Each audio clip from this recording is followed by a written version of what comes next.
The hearing will come to order, and good afternoon to everybody. Today is a hearing of our joint committees, and I thank Chairman Poe for working so well with our subcommittee. This is a combined interest on terrorism and, of course, the Africa Subcommittee. And let me begin my opening comments, and then we'll go to my distinguished colleagues, and then, of course, to you, Madam Assistant Secretary. Nigeria is one of the United States' main African trading partners, a good friend and ally, and a major economic and political force beyond even the African continent. Unfortunately, it continues to be plagued by terrorist forces whose reach extends beyond the borders of that country. Today's hearing is intended to examine the extent to which the organization known as Boko Haram and its affiliates pose a threat to Nigeria and the region, as well as the United States and the rest of the international community. Boko Haram is a Nigerian terrorist organization whose name in Arabic means people committed to the propagation of the Prophet's teachings and jihad. The name Boko Haram is a translation meaning that conventional education, Boko, is forbidden because of its repeated attacks against Christian targets, especially during holy days such as Christmas and Easter. Boko Haram is seen by some as principally anti-Christian. In the last year alone, Boko Haram terrorists are believed to have killed some 1,200 Christians in Nigeria. In fact, it's estimated that 60% of Christians killed worldwide because of religious intolerance die in Nigeria. According to Mr. Manuel, this year alone, one of our witnesses who will be testifying shortly, 53 Christian churches have been attacked and 216 people have been murdered by terrorists in those churches. However, it would not be completely accurate interpretation of the facts to assume that what is happening in Nigeria is just a Muslim-Christian conflict. In the past 2 years, both of our subcommittees have sent staff delegations to investigate the Boko Haram threat. And this past September, Gregory Simpkins, our subcommittee staff director, and I visited Abuja and Jos to further look into this matter. We found that the truth of this organization is much more complex than is widely understood. Although exact numbers were not made available to us, Boko Haram is definitely targeting other Muslims who don't agree with their views. Muslim pastors who criticize the terrorist violence are themselves made targets. We were told by some that if an imam or some teacher in a mosque speaks out against Boko Haram on a Friday, he will be targeted for death on Saturday. What must be prevented is a growing inability for Christians and Muslims to work together to meet their common threat. And we found numerous examples, I should say, of cooperation between Christians and Muslim leaders to combat this killing spree by Boko Haram. According to various reports, Boko Haram began in 2003 when about 200 university students and unemployed youth created a camp in Yobe State near the Niger border to withdraw from what they considered the corrupt, sinful, and unjust Nigerian government, and their community was supposedly founded on Islamic law. The group was also known by the nickname the Nigerian Taliban. Violent clashes with Nigerian security forces destroyed the group several times, but its charismatic leader, Mohammed Yusuf, kept the group alive until his death while in police custody in July of 2009. Since Yusuf's death, there have been various spokesmen, but one person who is believed to be the nominal leader, Abubakar Shekau. Further, a breakaway group known as Ansaru has appeared on the scene. The proliferation of voices speaking for Boko Haram and the new faction leads some to believe that this is not a coherent organization. We learned that it is actually a very sophisticated organization operating in cells disconnected from each other, but coordinating at a high level. While there are some acting in the name of Boko Haram for their own purposes, this terrorist group is organized, albeit in an unconventional manner. Some also believe that this group is purely a domestic terrorist group operating in Nigeria. We found that to be a false assumption as well.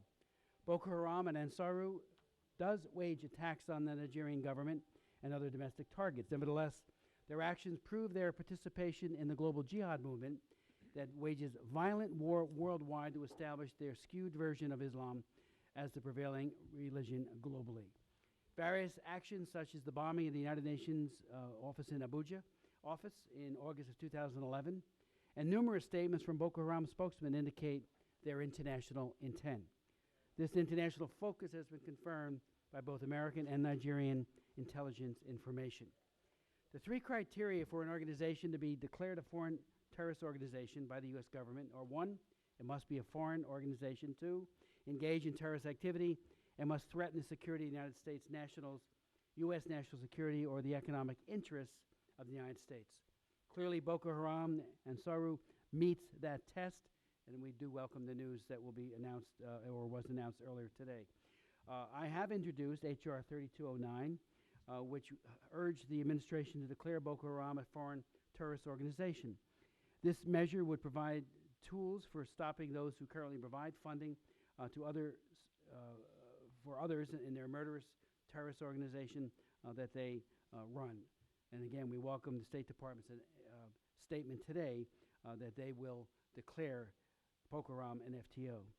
Our government has provided training and other assistance to the Nigerian government to battle this terrorist threat. Unfortunately, the past brutally demonstrated by the Nigerian security forces, as well as the inability of Nigerian security forces to collaborate with one another, have prevented their effort from being as successful as it should be. In far too many cases, the Nigerian government itself has actually turned local people in the north against its effort to end the terrorist threat. By that ineffectiveness, the Nigerian security forces have pushed Nigerian Christians and Muslims to form their own militias to protect themselves from terrorists and each other. In the long run, this development makes eventual reconciliation of Nigeria's various religious and ethnic communities even more difficult. We have with us today the administration's point person for our government's effort to help end the terrorist threats in Nigeria, a leading Nigerian Muslim spokesman against this terrorism, a Nigerian Christian expert on this terrorist threat, and an American-based expert on this violence, and a survivor of the Boko Haram threat that Greg and I met when we were in Jos. This survivor, Mr. Adamu, was challenged to renounce his Christian faith. When he refused, he was shot right through the mouth, right through the lower part of his face, and left for dead, bleeding. Miraculously, he survived and joins us today with one of the most inspiring examples of faith, because he was told, renounce your faith and you will live. If you don't, you will die. And so a man that has unbelievable courage as well as faith. He says, I have a message to everyone that will hear my story. Do everything that you can to end this ruthless religious persecution in northern Nigeria. I'd like to now yield to Ms. Bass for any opening comments you might have. Thank you, Mr. Chairman, Chairman Poe, and Ranking Member Sherman. I want to thank you for your leadership in calling today's hearing, and I want to extend my greetings and welcome to the Assistant Secretary. I believe this is your first time you're coming to testify in your current capacity, but we will give you a more proper welcome next week, so welcome. Nigeria is a critical strategic partner for the United States. As Africa's most populous nation and with an economy that has the potential to be the largest on the continent, it's important politically, economically, and socially. Its importance cannot be overstated. We know that this is the reason for the hearing today and focusing on Boko Haram. There's no question that Boko Haram presents an important and critical security challenge for Nigeria, West Africa, and I believe the continent as a whole. The frequency of attacks, its reach, and the brutality and lethal dimension of those attacks are a serious problem that must be addressed. Since 2010, the scale of attacks by Boko Haram have led to the deaths of nearly 4,000 people, including children. The group has used car bombs, improvised explosive devices, and suicide attacks to exact a heavy and unforgiving toll on the Nigerian people. Boko Haram has attacked churches, schools, police stations, and places where civilians are known to frequent, including bars and markets. While Boko Haram's attacks can in no way be justified, we do know that there are long-standing grievances that may be leading to young men being recruited into their ranks. The slow pace of development in Nigeria's north, including that of infrastructure development, jobs, and greater investments in the region, have, if not a direct result, maybe at least partially to blame. We have seen similar frustrations across the continent, particularly in Somalia, where large numbers of young people desperate for opportunities have found negative outlets like Al-Shabaab. As the Nigerian government has rightly moved to address the internal threat of Boko Haram, the international community has been critical over concerns over human rights abuses. While civilians have not been the target of efforts of to fight Boko Haram, civilians have nonetheless been caught in the violent middle ground. I want to conclude by saying that I'm keenly aware of the various sides that seek a greater and more executing response by our government. As the Assistant Secretary will share, I know we continue to consult with Nigerian authorities on a range of efforts to ensure that Boko Haram, its leaders and fighters, are held accountable for past and any future attempts to destabilize the Nigerian government and its brazen attacks on civilians. And in this, we look forward for all and new opportunities to stop Boko Haram from further expansion and further violence. Thank you, and I look forward to Thank you today's very much, Ms. Bass. I'd like to now yield to the co-chairman of this hearing, but the chairman of the Subcommittee on Terrorism, Nonproliferation, and Trade, distinguished gentleman from Texas, Mr. Poe. Thank the gentleman for yielding. Boko Haram is a vicious terrorist group that carries out daily attacks against the Nigerian people. They target Christians, moderate Muslims as well. They kill in the name of religion. They promote anarchy. This past summer, I sent my staff to Nigeria in early August to get a sense of the situation on the ground. What they found was alarming, sobering, and inhumane. Boko Haram finds its roots in the deeply conservative north of Nigeria. After its leader was killed in 2009, Boko went underground, but they emerged in 2010 as a more radical and violent group led by a vicious killer named Shekau. They attacked Christians on Christmas Day 2010, Christmas Day 2011, Christmas Day in 2012. 86 people were killed on 2010, 42 in 2011, and 12 in 2012. Mass beheadings, child soldiers, and forced marriages of local women to Boko Haram members are now more commonplace.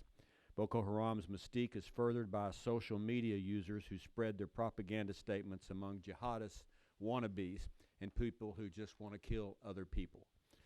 The group was responsible for a 2010 prison break that freed 700 prisoners and a bombing of the city of Jos that killed more than 80 people. In 2011, Boko bombed a police headquarters in the Nigerian capital, Abuja, and carried out a massive suicide attack against the UN headquarters there. This year, just a few weeks ago, on September 29th, it targeted an agricultural college and killed 40 students in a dormitory. Some say that the Nigerians' military heavy-handed response simply adds fuel to the fire of Boko Haram's recruitment. Everyone agrees that corruption does hamper the military's efforts. It means that the general population is frustrated that they do not receive basic services like education and health care. It also means that the economy in many parts of the country is not doing well because there are not enough basic infrastructure like roads and schools. And that makes recruitment for Boko Haram even easier. When it comes to fighting the Boko Haram, the military is corrupt, and there's no money left over to pay the salaries of the soldiers that actually do the fighting.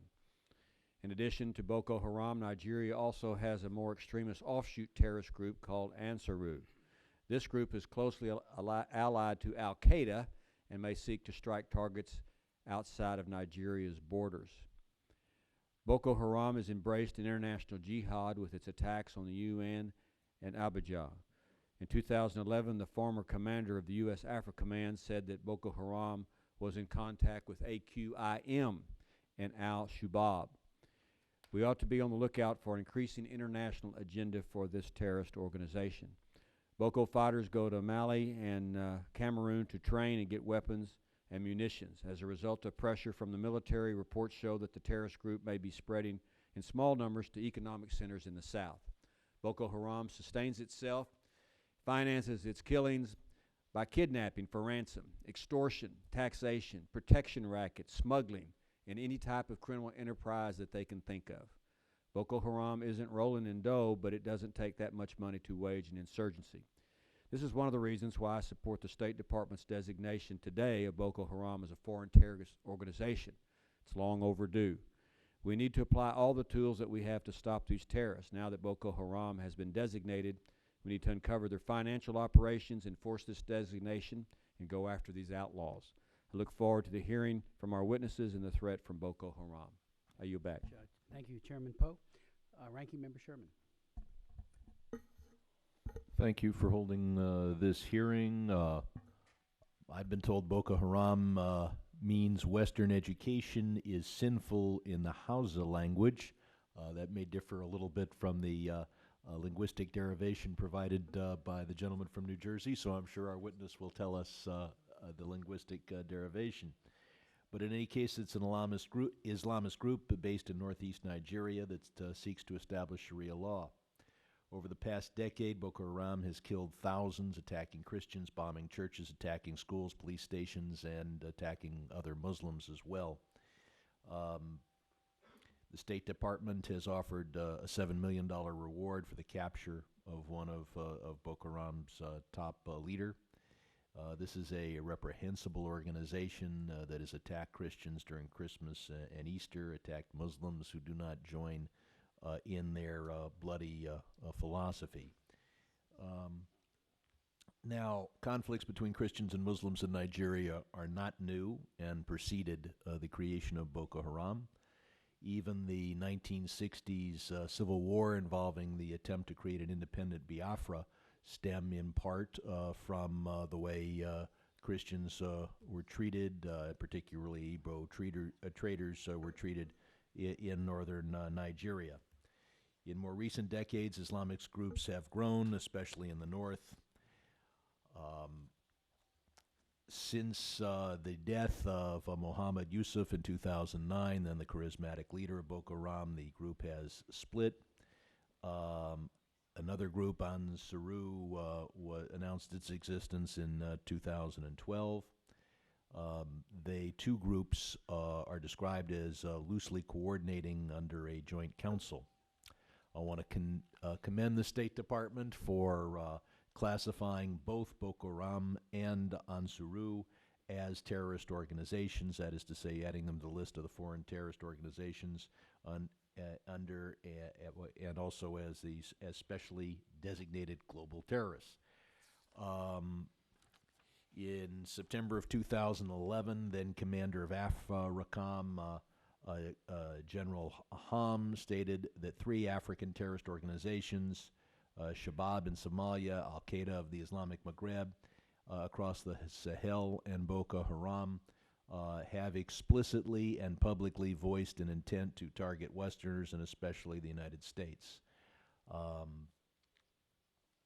Now, I'm going to drift a little bit from the exact subject here because our entire national security establishment has picked up a new phrase, pivot toward Asia, which sounds like it's going to mean more trade delegations to Tokyo and more Chinese language courses in our universities.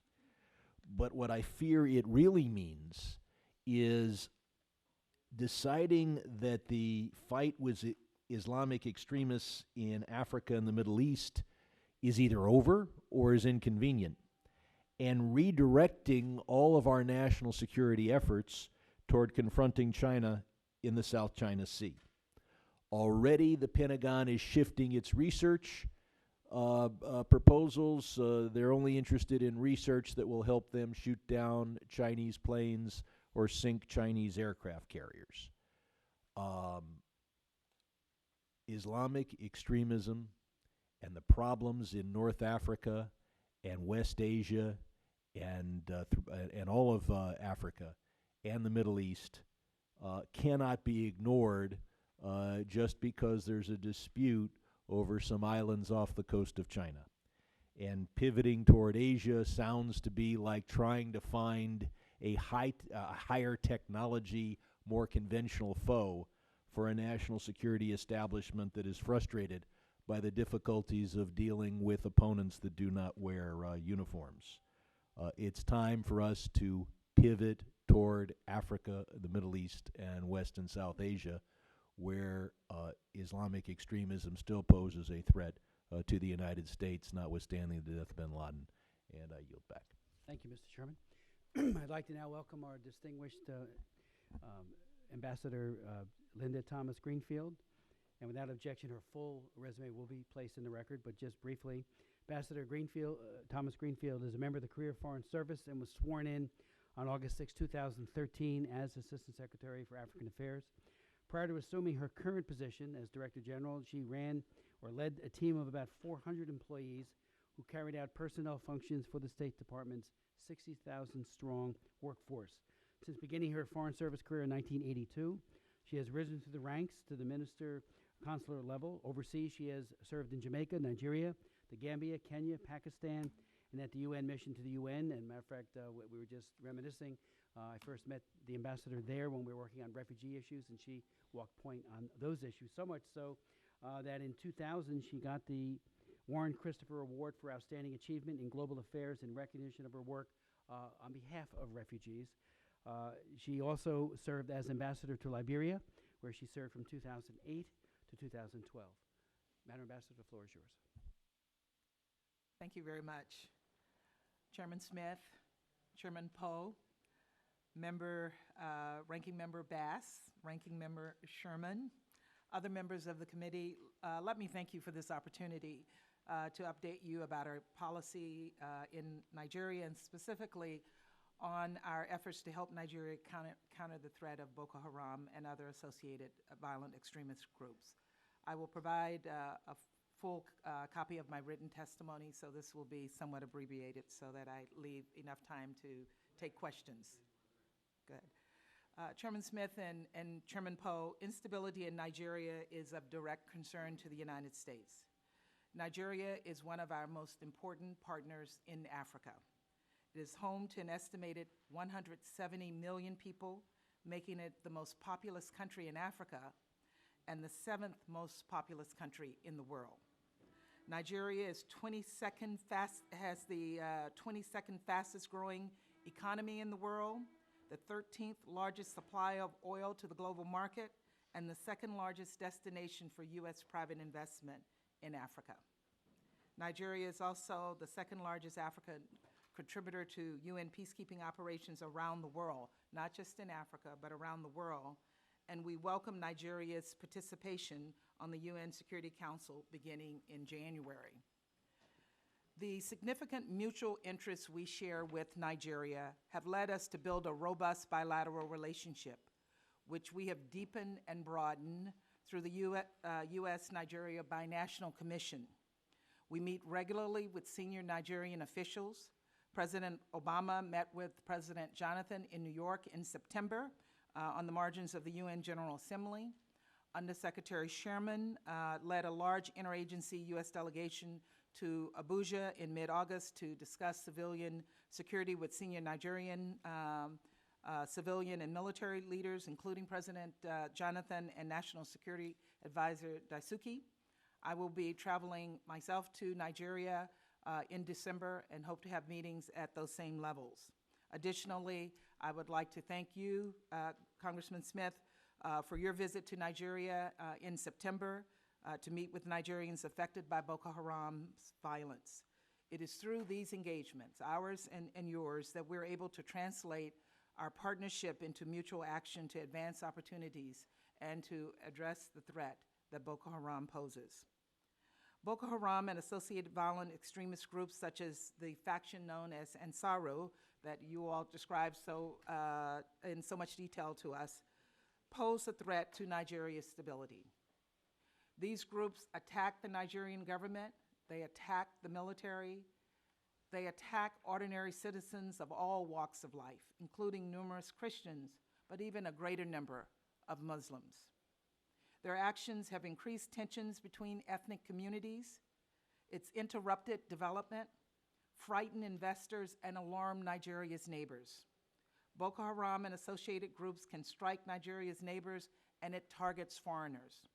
Their unspeakable violence has killed too many Nigerians to even count, as we saw during September when attackers in Beni Sheikh shot more than 160 people, and in Yobe, where you described earlier, more than 50 innocent students lost their lives. In August 2011, a suicide bomber from Boko Haram attacked the United Nations headquarters in Nigeria's capital, Abuja. And on February 19th of this year, Boko Haram kidnapped 7 French tourists in Cameroon. And although Boko Haram has directed most of its violence and rhetoric at Nigerian targets, reports of linkages between Boko Haram and Al-Qaeda in the Maghreb, in the Islamic Maghreb, AQIM, are very worrisome for us as well as for the Nigerians. Boko Haram's violence comes at a time of uncertainty and tension for Nigeria. Preparations for the country's 2015 elections have already begun, and political realignments are adding to existing tensions. In the oil-producing Niger Delta, thieves steal at least 100,000 barrels of oil per day, and perhaps more. This theft reduces government revenues, it fuels corruption and international crime, and it contributes to environmental degradation.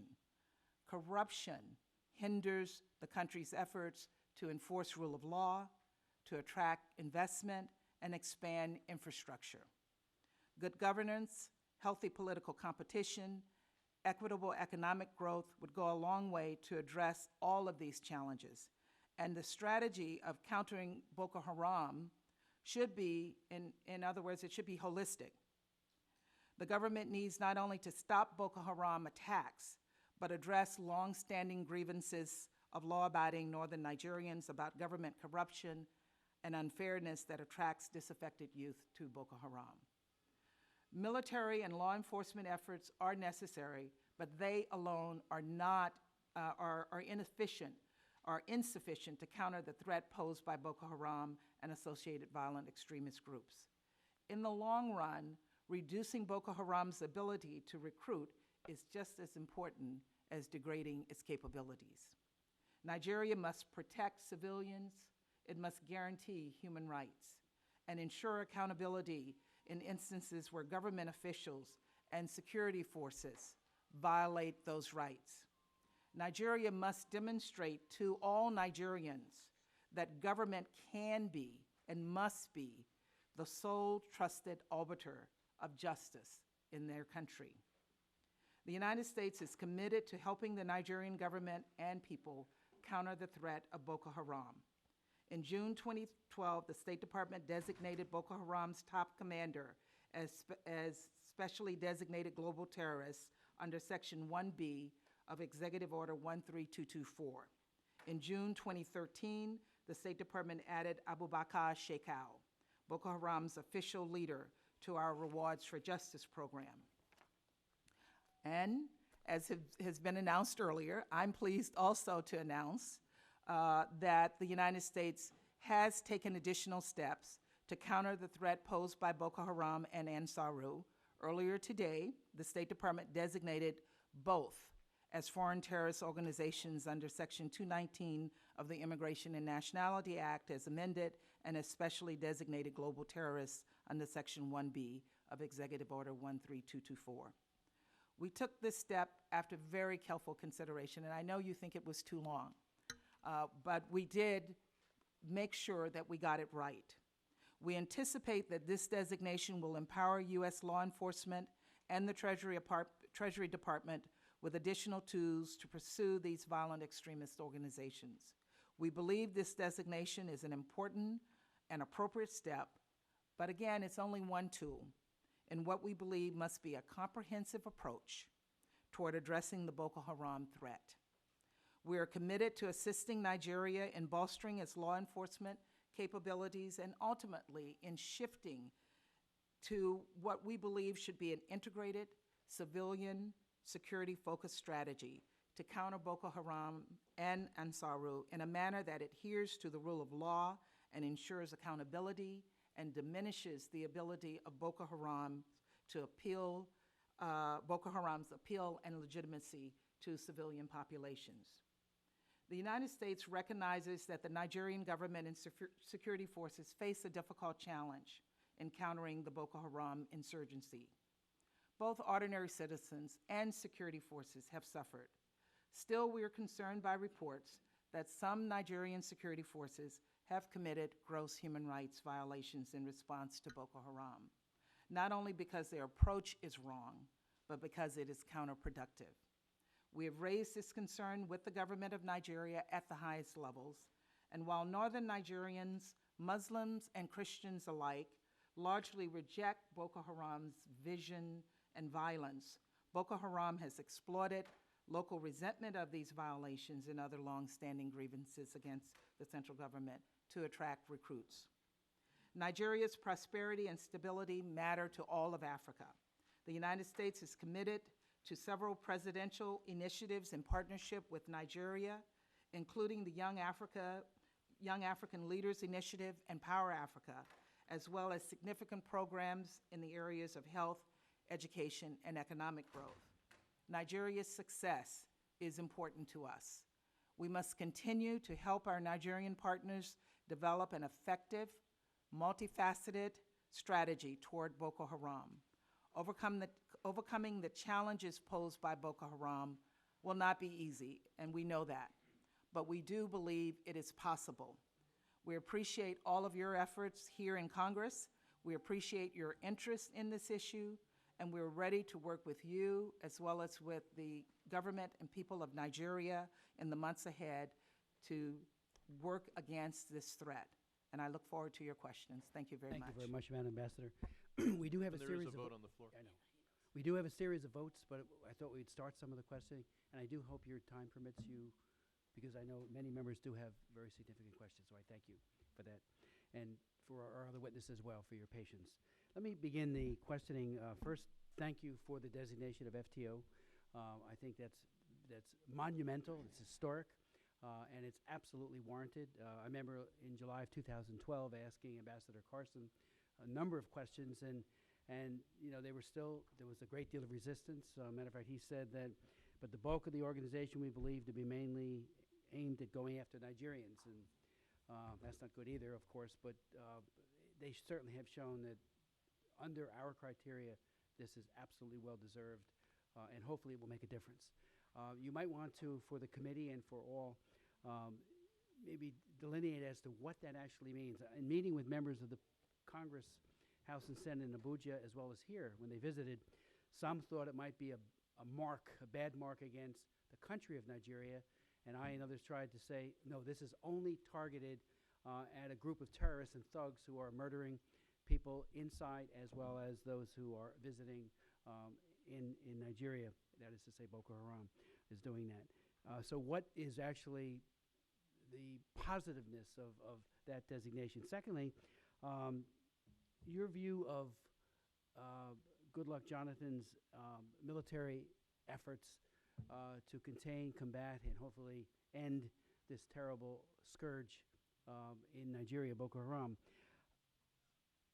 The Leahy Amendment, as we all know, is all about vetting and human rights criteria, but if you could speak to whether or not you believe there needs to be a revisiting of at least its application, which can become counterproductive. Whole groups are being disqualified simply because of a concern that it might not comport with the Leahy Amendment. And it seems to me that needs to be looked at very carefully. Don't ever, obviously, enable a human rights abuser, but when it gets in the way of good, solid training of forces who could be more efficacious on the battlefield, but also be very pro-human rights, it seems to me that that's in both Nigeria and as well as our best interest. And finally, on the issue of the persecution of Christians, I met with a group of Christians in Jos who are refugees, IDPs, and they said that their homes were actually marked in kind of a perverse reversal of the Passover, and it said infidel on their top of their doors, and that night, Boko Haram wielding AK-47 individuals came and killed people. Some got out, others did not. And again, as I mentioned, one of our witnesses, Mr. Adamu, when I heard his story, I was in tears. I'm not moved to tears easily, but I welled up with tears as he talked about his faith as a Christian, as they blew his face away and left him for dead right in front of his dear wife who was sobbing. But rather than convert, he stood up. That kind of atrocity against Christians or anyone, obviously, is unconscionable. If you could speak to that as well, those three questions. Thank you. Let me start with your first question. What does the designation mean? I have to tell you that we got a very positive response when we informed the Nigerians that we'd made the decision to do this designation. It sends a strong message to the Nigerians and to the people of Nigeria that we feel their pain and that we understand what is going on in Nigeria. And the message has been very, very positive from the Nigeria front. The designation gives us some additional tools for providing support to the Nigerians, particularly through Treasury, through putting holes on bank accounts and movements of cash, but also in terms of our ability to provide additional support to Nigeria and to countries in the regions to help them fight Boko Haram. Nigeria itself declared Boko Haram a terrorist organization earlier this year. The UK has done the same, and now we've joined them, and I'm pleased that has happened. In terms of the government's effort, we know that the Nigerian government has a tough job responding to this crisis. And as I said in my testimony, they've not always gotten it right. They've been particularly heavy-handed in the response. I think with the hope and desire that they will bring this to an end quickly. It has not come to an end quickly, and some of the Nigerian military forces in their heavy-handed use of force have committed some human rights violations that we have raised with the government. And because of that, some of their troops have been under Leahy, not allowed to get training in the United States or provided by the United States. So we are hopeful that through our continuing to work with the government, that we can help them address some of their approach so that the violations are not continued. We're encouraging them to allow international organizations, local NGOs to go into some of the detention centers to help them. And we're encouraging them not to do anything that would turn the people of the North against them. And we're hopeful that in the coming weeks in our visits and discussions with the government, that we will be able to help them address some of these issues. In terms of the persecution of Christians, the news on that front, we've all seen it, we all feel it, and we are all really disgusted by it. I would add that in addition, the Boko Haram is a terrorist organization, and terrorist organizations harm everyone. And they have killed, as they have killed Christians in the name of Islam, they've also killed Muslims in the name of Islam. And I make that point because their victims are across the board. It's women and children, it's government officials, it's civilians, it's Nigerians, it's across the border in Niger, in Cameroon, it's French citizens being kidnapped. So while they do have a religious bent to what they do, they are non-discriminating in their attacks on people. And what that means is that we have to work to stop this. But I think you would agree, there has been absolutely Yes, sir. disproportionate focus on Christians. As a matter of fact, Mr. Emmanuel Ogebe, who is the managing partner of U.S. Nigeria Law Group, has been critical of the State Department, and I would agree, for downplaying the religious nature of this. And I, too, believe and know that Muslims are targeted, no doubt about it. But it's usually when they speak out against Boko Haram. But Christians are targeted simply because of their faith. So you would agree with that? Yes, sir. Thank you. We'll stand in brief recess. There are 3 votes, an interim, and then 2 more votes, but we'll come back during that interim. Okay. It'll be in about 15 to 20 minutes. Okay. And I thank you for your patience. Thank you.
subcommittees will resume their hearing and their sitting. Again, I apologize to all of our witnesses and to you, Madam Ambassador, for that lengthy series of votes, but I now yield to the distinguished chairman, Mr. Poe. Thank you, Mr. Chairman. Thank you for being here. I'm not always one who gives kudos to the State Department, but I think you're doing a great job representing the interest of the United States. That's my opinion. Have a few questions, of course. The Nigerian military, I just need your opinion. Do they have the capability right now to defeat Boko Haram? That's a tough question. I think the Nigerian military has the capability to defeat Boko Haram. I think that they could use some support. It's a challenging job and one that we are prepared to help them with in terms of providing them with additional training, particularly in providing them with and not just the military, with other security forces, with providing them with forensic support, investigation support, and other types of support. We think that their approach, again, has been somewhat heavy-handed. I think in an effort to bring this to closure quickly, and we have tried to work with them to help them address that issue. But it's not just a security issue. It is also an issue that requires the Nigerian government to deal with some of the social and economic issues that exist in the north that has attracted people to Boko Haram. So being able to provide infrastructure, schools, health, the availability of health care, dealing with issues of corruption, all of those things go hand in hand with addressing the security issues that they are trying to deal with. Are we looking at a situation where the country may end up being a failed state because of the activities of Boko Haram? It seems like to me they promote anarchy. They want anarchy. They want people to live in fear. And then you have the corruption with the government. Is that what the world is foreseen in Nigeria? I tend to be more optimistic. Nigeria is a huge country. It's a complex country. It is a country with tremendous diversity. I don't think Boko Haram has the power to make Nigeria into a failed state. There are lots of other elements that could contribute to that. Boko Haram will make Nigeria, particularly in the north, difficult to govern. Boko Haram will present challenges to security. It presents challenges to individuals who want to invest. It presents challenges to private American citizens who want to visit, because we do have a travel warning out because of the activities of Boko Haram. But I don't think Boko Haram has the power to make Nigeria into a failed state. I have two more questions. On a related topic, there are many terrorist organizations, several that have been designated as foreign terrorist organizations. Do you have any information that Hezbollah or the Iranian Revolutionary Guard Corps is active in Nigeria? I don't have any information on those two organizations. I can go back and look at what we have and get an answer back to you. We do believe that Boko Haram has links to Al-Qaeda. We think they have links to Al-Shabaab. And we certainly think that they use the ideology of these organizations to support their efforts in Nigeria. But I've not seen anything to indicate that they have connections to Hezbollah or to Iran. My understanding, they get their money from kidnapping, holding people for ransom, take over a town, and tax the citizens of the town. They have protection rackets. involved in smuggling and anything else illegal they can think of. Will the designation of being an FTO, how will that affect the influx of money, which is why they do all that outlawry, as I call it? I'm from Texas, so we call them outlaws. Will that affect, how will that affect, if it does, the money flow going to Boko Haram? I think the designation does give us some tools to track money that is going to Boko Haram. I doubt that their money is being put in legal instruments. So they generally get most of their funding through illegal means, through kidnappings, through other criminal activities. They certainly have had an impact on trade and the movement of goods in the north, and probably have gotten some advantages from that.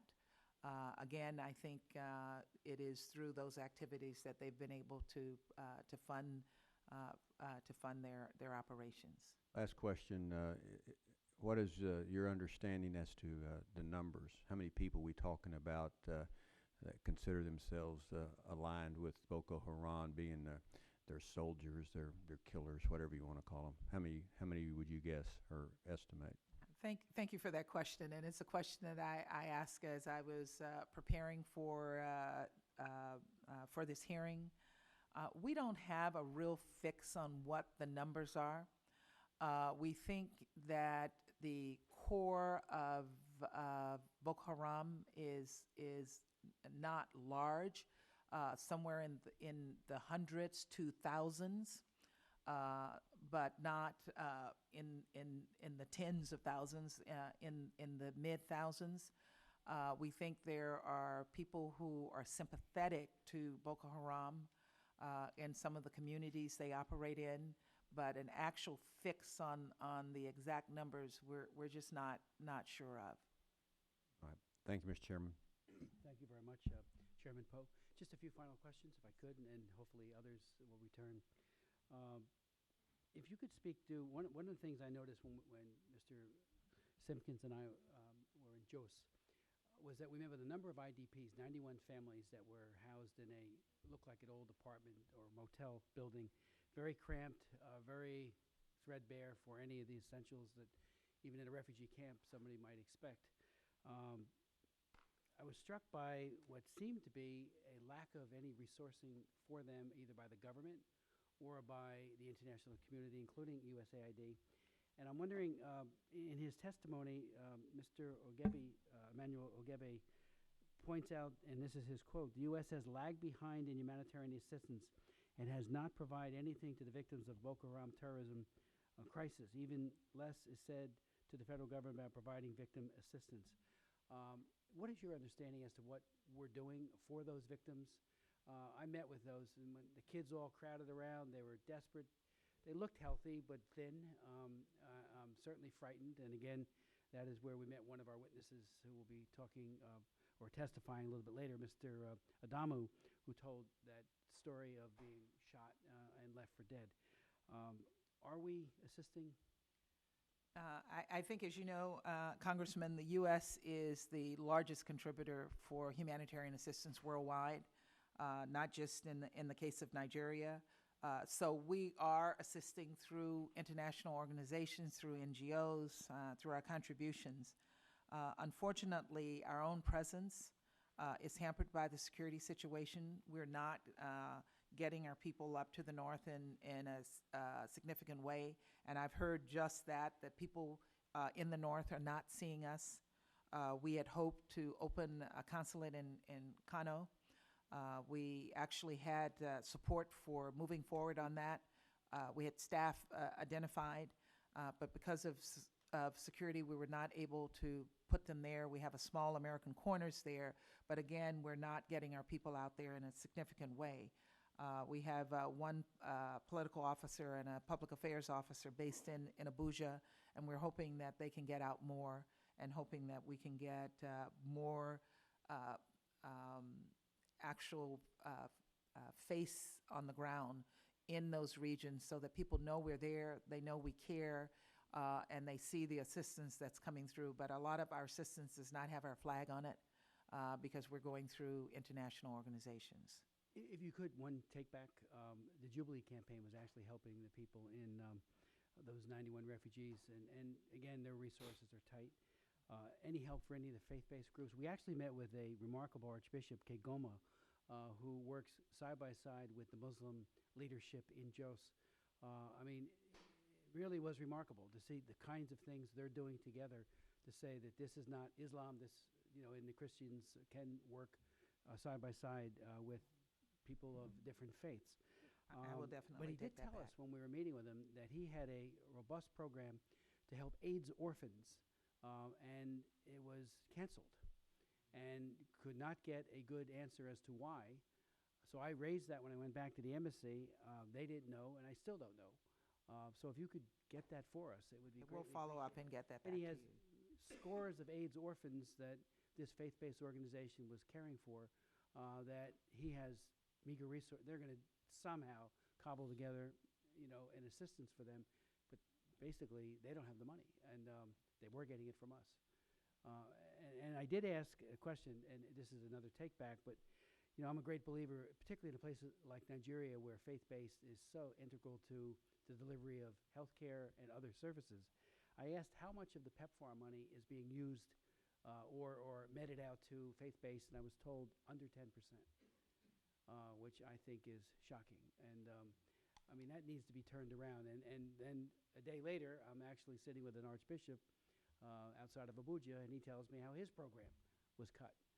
And that was obviously a faith-based. And of course, they deal with all comers, Muslim, anyone who needs help as an orphan gets it. There was no test of faith for that kind of service. So I would ask you if you could get back to us on that, because that was very disconcerting. Thank you for bringing it to my attention, and we will get back to you Okay. with an answer. Let me just ask about child soldiers and Boko Haram and Ansaru. Do they coerce children to become soldiers, and to what extent? We do have information to indicate that they are recruiting child soldiers in terms of the fact that many young, particularly young men, who are not in any formal education program go into some of the schools that are there that take them from their families, and they are raised in these schools, and they're used to go out in the streets to beg, and they spend a lot of time getting inculcated with the ideas of Boko Haram. And we do know that they have used children in their efforts. And the links of Boko Haram and Ansaru to other terrorist organizations, are you at liberty to... I'm sorry, I didn't hear your the question. links of Boko Haram and Ansaru to other terrorist organizations? Well, as I said earlier, we do think that they do have links to AQIM, and they certainly use their ideology, they use their operational plans, and we know that they have done some training, particularly in Mali and in other areas. So the links are there. How close those links are, I can't discuss, but I think we are worried and concerned about those connections. Chairman Poe. Understand that the Leahy law prevents us from training the Nigerian military in the north. Is that your understanding? All of those units that have been connected with human rights violations in the north have been, because of Leahy, barred from any training by the U.S. government. So that is correct. Does that include all of the military or just specific units of I think the Nigerian military? those units that have been connected to human rights violations, and I don't think at this point it's all the units, but I don't know that answer. I can get back to you on that. I would appreciate if you get back to us, and also more legalese about the Leahy law and how it does apply or does not apply in this specific situation with the Nigerian military. Thank you, Mr. Chairman. I too would, again, because I've raised that as well. I understand the abundance of caution. That's prudent. But again, if we were in the position of training with human rights training, but also how to be more effective, I think the Nigerian forces, some of the skills that might be imparted to them could make a huge difference. I do want to thank Megan Ahern, who was our Foreign Service officer when Greg and I were in Nigeria. She was absolutely professional, effective, nonplussed when our schedule changed by the minute, and the embassy was very supportive of the entire effort. And the DCM Maria Brewer was also, even though she's relatively new there, coming from a different posting, provided every courtesy, and I'm deeply appreciative of that as well. Well, I will pass that on to her, and I know it was a tough job because I've been your control officer before, and you work really hard, and we know that when you're coming, we have to be prepared for you. So to get that kind of kudo from you is really, really wonderful. So thank you. It really was. And I know, even the trip we made up to Jos, I mean, they didn't leave a single stone unturned in making it work in a safe way, but also a way that we maximized every moment. So I want to thank her. Thank you. And that would be Megan Ahern. Thank you. Thank you very much. Thank you, Madam Ambassador. I'd like to now welcome to the witness table our second panel, beginning with Mr. Emmanuel Ogebe, who is an experienced attorney specializing in international matters focused on Nigeria, exiled to the U.S. after becoming a political detainee during the brutal years of Nigeria's military dictatorship. Mr. Ogebe has played a role in shaping U.S. policy towards Nigeria and its quest for a more robust democracy. He has experience in managing, designing, and implementing complex international programs and projects in Nigeria. He presently practicing as a legal consultant in Nigeria with the Washington, D.C. Bar, and he holds the distinction of being the first specialist on Nigeria out of 100,000 lawyers licensed in Washington, D.C., and his full resume, like all our others, will be made a part of the record.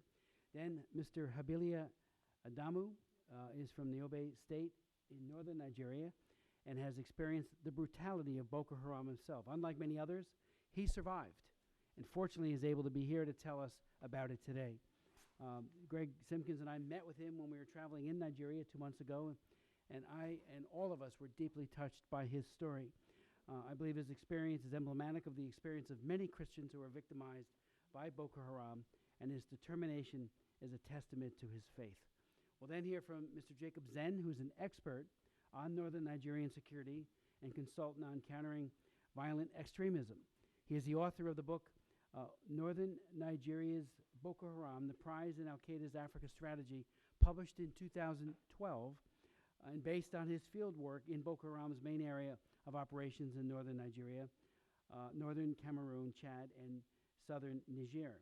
He has briefed many officials with different governments and served as a policy advisor to the Nigerian American Leadership Council, which works with the Nigerian diaspora, the U.S. government, think tanks, and civic organizations to counter radicalization and to promote accountability. Finally, we will hear from Dr. Guy Nzerbi, who is an independent Africa-focused policy analyst with expertise in sectarian conflicts and terrorism in the southern Sahel zone and Nigeria. He is also an alumnus of the U.S. Defense Department's National Security Education Program at Georgetown University. Professionally, he has spent over 20 years of experience, or has it, in politics, industry, and academia. He has worked in investment banking, consulting, technology, and as an international trade specialist. He is also a former college professor whose area of research and teaching focused on technology, management, and organizational change. Mr. Ogebe. Chairman Smith, I would like to thank you very much for hosting us today. I want to especially commend you for the courage in coming out to Nigeria. During your trip, I learned that the security levels for Nigeria, for U.S. dignitaries, is equivalent to the levels for Iraq. And for you to come out like that was really commendable. Chairman Poe, I want to also thank you very much for co-hosting this session. I do want to say that in Nigeria, like in Texas, we still do outlaws. We call them outlaws. And Boko Haram has been outlawed in Nigeria as well. I want to say, sirs, that I feel like Christmas came early for me today because the Secretary has done what was on my wish list a year ago. And she has taken the wind out of the sails of my presentation. And so I will just make a few remarks. The first thing is I would like to say for the last 3 years, we've been working aggressively to document what I call a pre-genocide in Nigeria. And this is what it looks like.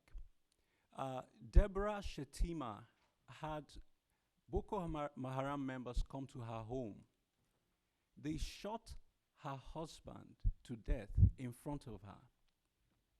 And when they were leaving, they abducted her 7- and 9-year-old daughters and went away with them.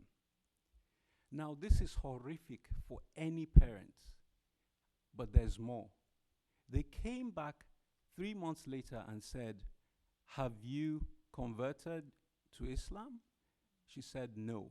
And then they shot her remaining son and his friend and killed them.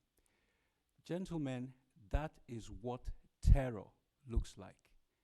Deborah Shetima has lived and known that terror for over a year now.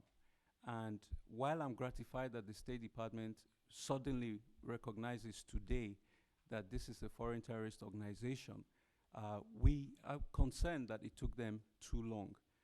However, we do want to give credit to this committee because we believe that the bill that you wrote finally nudged them to do the right thing. Mr. Chairman, if I may, let me mention what the new face of Boko Haram terrorism looks like. While I was in Nigeria, shortly after you left, Boko Haram conducted a roadside massacre. And here is what they did. In Damaturu, only 5 out of 77 churches in that town remain open because Boko Haram has been attacking churches in such a massive manner. And many parts of Yobe State have been de-Christianized, with Boko Haram exterminating vast neighborhoods by killing Christians from house to house, forcing massive population displacement. This year, Boko Haram is now wiping out Christians in rural villages in Borno and burning the homes of those who have fled. Thousands are now refugees in Cameroon, as we saw during our first-hand visit to the border of Cameroon. In fulfillment of its stated objective to eliminate Christians in northern Nigeria, Boko Haram has done significantly well since last year when it ordered Christians out. In Goza, Boko Haram has established camps in caves and mountains, replicating the model of the Taliban in Afghanistan. Miles from our hotel, 2 churches were burnt, and the father of a gentleman we were interviewing was killed. Deborah Shetima, as I mentioned, is still remaining, one of the few Christians remaining there. We've tried to move her out of there, but she's still remaining in the hope that her 2 girls, who are now 10 and 8, might come home one day. I want to say that with regard to the testimony of the secretary who just spoke, there has been an improvement from the testimony last year. She has conceded that Boko Haram actually persecutes Christians. But she has, again, continued with this narrative that is not supported by the facts, that more Muslims than Christians were killed. We're not interested in a game of numbers, but this is highly insensitive to the victims when the US puts out gratuitous statements like that that are not reflective of what is going on the ground.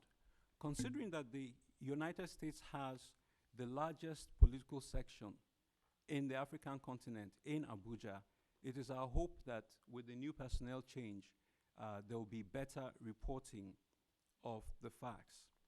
I want to mention, again, this so-called argument that it is economics that drives this brutality. The U.S. seems oblivious of the strong anti-American sentiment in much of the North, where the U.S. liberation of Kuwait was greeted with riots, as well as U.S. support for Israel, amongst many other issues. After 9/11, bin Laden posters flooded northern Nigeria.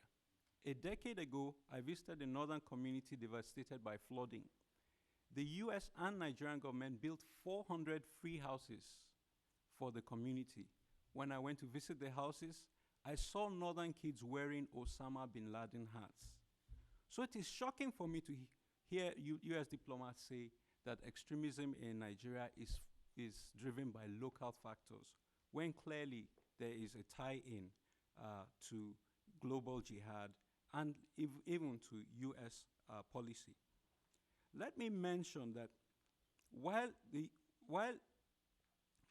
Egypt is America's most strategic geopolitical partner in North Africa, Nigeria is its topmost ally in sub-Saharan Africa. Nigeria has consistently brokered peace deals and rolled back coups in Africa.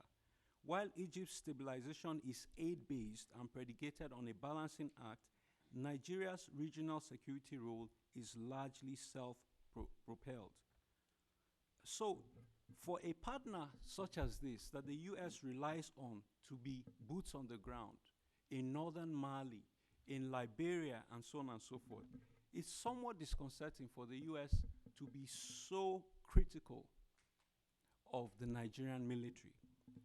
True, there are human rights abuses, and I, as someone who was detained and tortured by the Nigerian army during the rule of General Abacha, would not be the first person to speak on their behalf.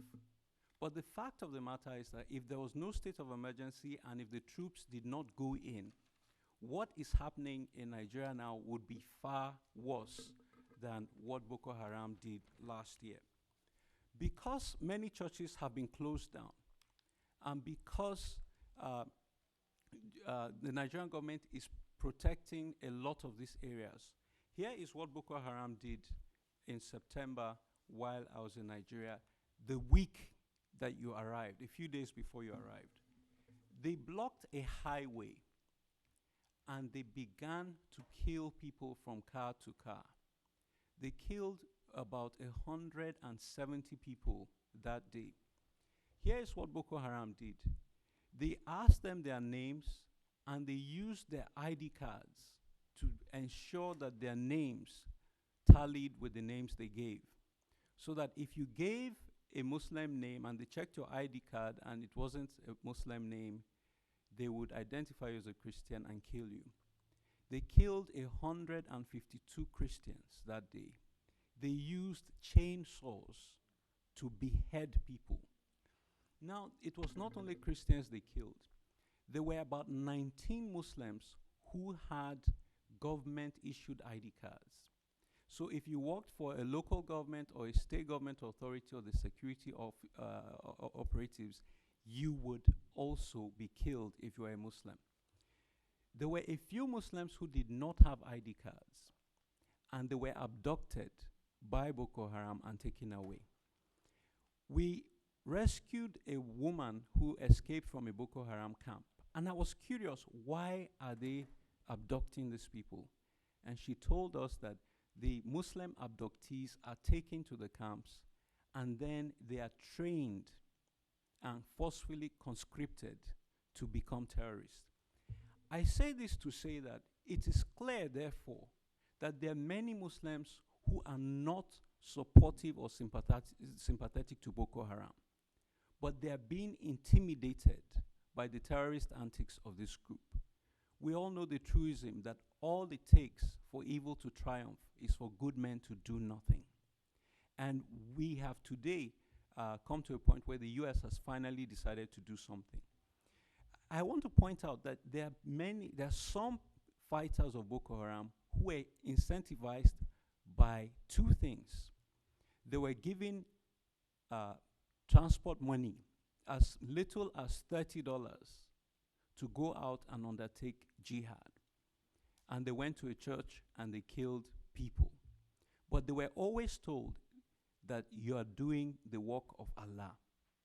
So we see clearly a pattern that there are people who will take that little bribe to go out and do jihad. But then there are other people who are not interested in the bribe, but who are abducted and taken to those camps and made into terrorists. This story illustrates, to my mind, that it is not economics that is driving this. It is a warped theology. And so when the administration implies that somehow it is the actions of the federal government that is causing this, it is highly misleading. I will point out that the North has been backward for a very long time, even under British colonial rule. So it is not overnight that you can pin it down to the current administration. Let me say that what is worrisome to me as an individual is that when 9/11 occurred, the whole world, with one voice, said this is unconscionable. Even in Iran, people protested and held vigils in sympathy with the United States. No one wanted to ask whether the US fueled that situation by supporting bin Laden many years ago. That was not the time to ask that kind of question. We recognized evil for what it was, and we stood up as one race to denounce it. And then in Nigeria, terrorists do these atrocious deeds, and all of a sudden, we begin to psychoanalyze and say, oh, this must be because of poverty. As you said so eloquently last time, that is an insult to poor people. There is no legitimate grievance on the planet that would encourage anyone to take a chainsaw and cut off the head of an innocent person who was traveling to go and make a phone call to his mother because he couldn't get a phone call signal in his state. And this is why it is my hope that as the US cooperates with Nigeria more, they will encourage the Nigerian authorities to switch back the telecommunication systems in Borno State. Let me just say that there's still a little work left to be done. We have talked about the humanitarian assistance. The US is spending a lot of money on interfaith dialogue, when this is not an interfaith issue. This is a radicalization issue, and we should be looking at either of two things, either a de-radicalization program for these people who are killing Christians as well as Muslims who are critical of them, or we should be looking at humanitarian assistance for victims so that desperate people do not feel the need to fight back. I will also mention at this time that it is important for technical assistance for the Nigerian military, because the US has been down the same path that Nigeria is now going down, fighting an insurgency in Afghanistan. Boko Haram is modeled after the Taliban, and I believe that there are lots of lessons learned that the United States can share with the Nigerian army. So, as I said, they took the wind out of my sails. There's not very much more I can say. I will say in conclusion that this is not about a threat to America. The threat has gone beyond a mere threat. I was in Abuja the day that Boko Haram bombed the United Nations building. And my friend, an American lawyer, was in that building when it was bombed. When it occurred, I phoned her because I was meant to be in that building that day. And I heard my friend coughing in the smoke-filled building. She had not yet been rescued. Till this day, I have not heard one word from the United States Embassy about my friend who was in that building. In addition to that, I later on learned that there was an American diplomat in that building when it was bombed. And so it concerns me that this is not a theoretical issue. This is practical. Boko Haram has killed people from Italy, from Germany, from France, and numerous other locations. about 15 countries at last count. Is it simply because my friend did not die that day that it has taken us so long to recognize Boko Haram as an FTO? I thank you very much for inviting me to speak to you today. Thank you. Mr. Ogebi, thank you very much for your testimony, for your extraordinary leadership, because I think you have been a consistent voice. It certainly has been helpful to this subcommittee for years, so I do thank you for that, and for the stories that you recounted just a moment ago. I'd like to now, if I may, sir, I submit my written testimony yours for and the record. and any information you'd like to attach to it, documents of whatever kind, will be made a part of the record. Mr. Adamo, please proceed. Chairman Smith, members of the Congress, it's great opportunity for me to be here to testify on behalf of all wounded Christians, persecuted Christians, widows, and orphans of Nigeria. My name is Habila Adamu. I am from Yobe, northern part of Nigeria. On 28 November, government came to my house around 11 p.m. and confronted me with my family. I thought they are Nigerian army patrol. When I opened the door, my sitting room, I am shocked when I see them. I went back. Now my wife moved forward in order to beg them not to kill me, to leave me alive. She offered them money. They have collected the money and our cell phones. The leader told my wife that they are there to do the work of Allah. When I heard that, I know that today is the day that I will see my Lord.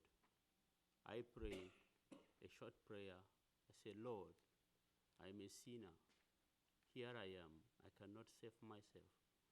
Lord, forgive me and write my name in the book of life. Say, accept my soul, Lord. When I pray, I move forward because they are there for me. And the leader asked me, Habila, can we get the key of the door? Because I'm in my sitting room. I give them the key of the main door. They have opened the door. Another 2 people come inside, making 4 into my room with AK-47s. He asked my name. I told him, Habila Adamu. Are you a Nigerian army? I say no. Are you a Nigerian police? I say no. Are you an SSS? I say no. I'm a businessman. Because if I told them that I am working with the government, they would slaughter me as a ram, like a ram. And I told them that I am a businessman. So are you a Christian? I say, yes, I am a Christian. Now the leader asked me, we are preaching the message of Muhammad. You refuse to accept Islam as a religion. Why? And I told him that I am a Christian. We are also preaching the message and the good news to those that not know God and to you. He told me that, Habila, do you mean that you Christians know God? I say, yes, we know God. That's why I'm preaching to you. He called my wife. Said, let her be witness what will happen to her husband. Ask me, Habila, you can deny your faith in order to be safe and live a good life. And I told him that, no, I'm a Christian. I rather die as a Christian.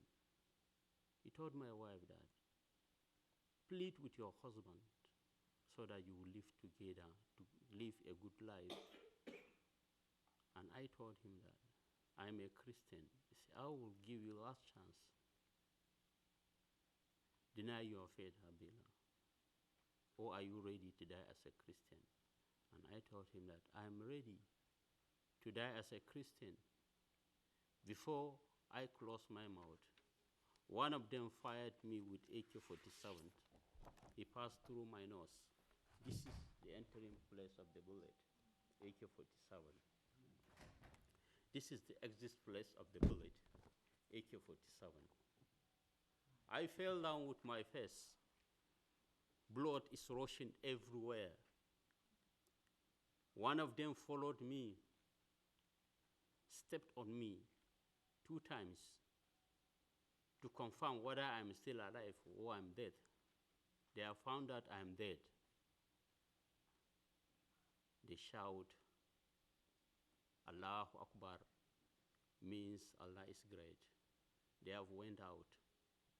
Even my wife thought that I am dead. She's crying, meditating, saying many things. She said that, Lord, why did you leave these things to happen? Why you leave my husband to die at this moment? I have little ones. What can I tell them about their father? Say, Lord, I thank you because I know where my husband is now. He's inside of you. Say, Lord, give me the heart to stand in these wicked generations and help my son, my children to stand in their faith. When I heard that, I said, oh, I am still in this world. Lord, why me? Now, because I don't want her to sin against God, I raised up my head and told her that I am still alive. I did not die. Now, she's shocked. She said, yeah, even though the way blood is rushing, you will not survive. And I told her that even though I will not survive, I have a message for everyone that will hear my story when I leave this world. Please send this message that to live in this world is to live for Christ, to die is a gain. For a few minutes, pains everywhere, and I urge her, please, go out to look for help, somebody to help me. I never knew all the Christians around, they have killed in that night. I am the only survivor. From 11 o'clock up to 7 p.m. a.m. in the morning, my face has been swallowed. My eyes has closed. I have rushed to hospital. But I give thanks to God Almighty that I am still alive. Many Christians that remain in Patiskum, each one will touch me and turn back with cry and say, Habila, till we meet in heaven. No one knows that I will survive. But I ask myself, why me? I say, Lord, why me? Take my life, Lord. I never knew that He keep me for a reason. I am pleading Americans. I am pleading, I am crying on behalf of all wounded Christians and persecuted Christians in Nigeria. Let this killing of innocent blood stop. Let Nigeria hear the cry of the widows and the orphans to pay for their school fees, to pay for their feedings, and also to pay for the wounded ones. Let them rebuild the broken churches and the houses. I also take this opportunity to appreciate what the Voice of Christian Martyrs did to me. They have paid for my my operation. They have paid for my house and my feedings because no one stand for me. The government will not stand for me, but they have stand for me, and Americans have stand for me. Thank you so much. Thank you. Thank you so very much for that very powerful testimony.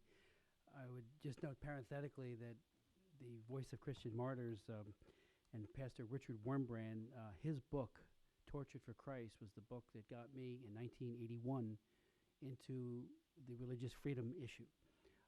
He was held by the Romanian Securitate, tortured almost to death several times, and then wrote a book when he finally got out about the persecuted church, which has been revolutionary in mobilizing people around the world to stand up for the persecuted church.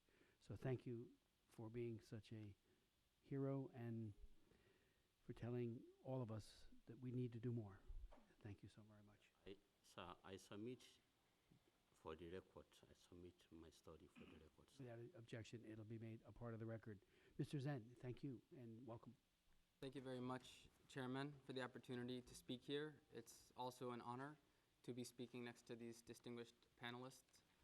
Especially, it's important that Mr. Adamu is here to provide a personal face to issues that can seem so far away to people here in America. Part of my objective of being here today is to share some analysis on this group, because only through strong analysis and understanding of where this group is operating, how it's funded, who are its members, can we actually develop strategies to counter it beyond symbolic gestures. I have, however, included some policy options for the U.S. in my written testimony and a Wall Street Journal article that was published yesterday called Boko Haram Isn't Only Nigeria's Problem. Now, there are two main reasons why Boko Haram is not only Nigeria's problem. I'd like to start by noting that in 2002, Boko Haram set up an Afghanistan compound modeled after the Taliban 2 miles from the Niger border. After it engaged in clashes with the local community and security forces, its members fled across to the border with Niger. In 2004, Boko Haram organized its first attacks on the security forces in the Mandara Mountains between Nigeria and Cameroon. Again, its members fled into Cameroon after those attacks. In 2009, in July, there were 4 days series of attacks between Boko Haram and the security forces. 30% of Boko Haram members fled into the border region after those attacks. One member fled to Somalia and later masterminded the attacks on the UN headquarters in 2011. It is also after 2009 that Boko Haram went underground and it no longer solicited its funding sources from traditional mainstream sources. As a result, although the FTO label can help effectuate a crackdown on mainstream funding to Boko Haram, most of its funding is now local and informal, and therefore it will require other measures and strategies at the more local level to counter Boko Haram funding. In May 2013, the Nigerian security forces again launched an offensive against Boko Haram as part of a state of emergency, but again, Boko Haram fled into the border region. Its leader, Abu Bakr Shekau, who has a $7 million bounty on his head, has been reported in Mali, Niger, and Cameroon, all in the past year. Until an efficient border strategy is implemented to crack down on Boko Haram involving Nigeria and its French-speaking neighbors, and including leadership from the US and France, no matter what policies we take here in Washington or the Nigerian security forces take, Boko Haram cannot be defeated.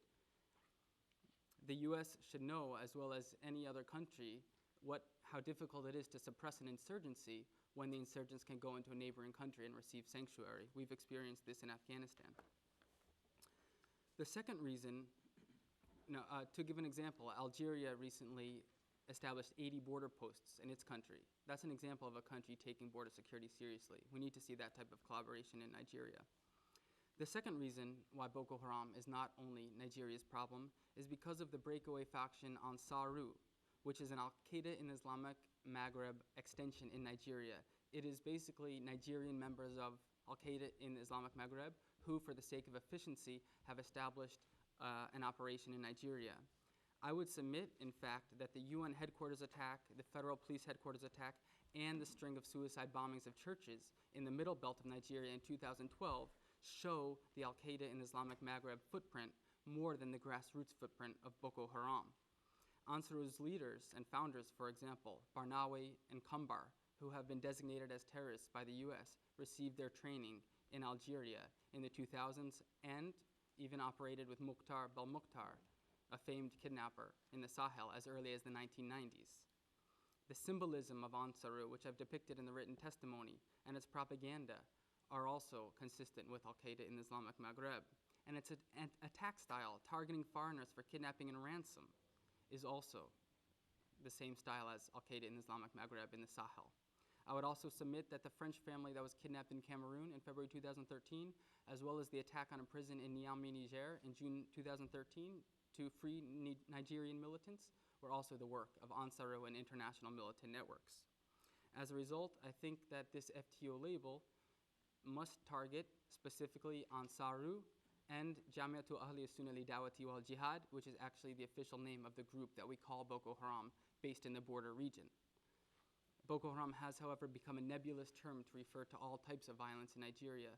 So in order to effectuate this FTO label, let's focus it specifically on these two groups and use other non-securitized measures to tackle radicalization in Nigeria, which relates to land conflicts between majority ethnic Muslim groups and Christian groups, as well as the result of foreign support of radical groups. And that includes countries like Iran, Saudi Arabia, that have supported the development of radical groups, where Boko Haram also has its roots, even in the 1990s and 2000s.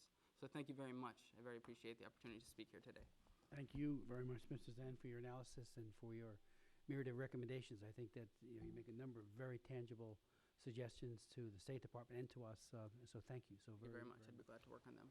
Our next witness is Dr. Guy Nzuribe. Yes, and thank you so much for being here. All of you, thank you for your patience after that long delay from the voting, and the floor is yours. Thank you very much, Mr. Chairman. Thank you, Chairman Smith, for the privilege and opportunity to testify before your joint subcommittees as you begin the important deliberations on the critical issue of declaring Boko Haram a foreign terrorist organization. Thank you, Ranking Member Bass. I also thank you for the opportunity to come here and address these issues with you. Many of my comments are based directly on my familiarity with the country, close observations with developments therein, and easy access to the political class in Nigeria. As both Chairman Smith and Chairman Poe have determined, Boko Haram is engaged in activities that terrorize the general Nigerian populace, and with their ally, the Ansaru group, also foreigners.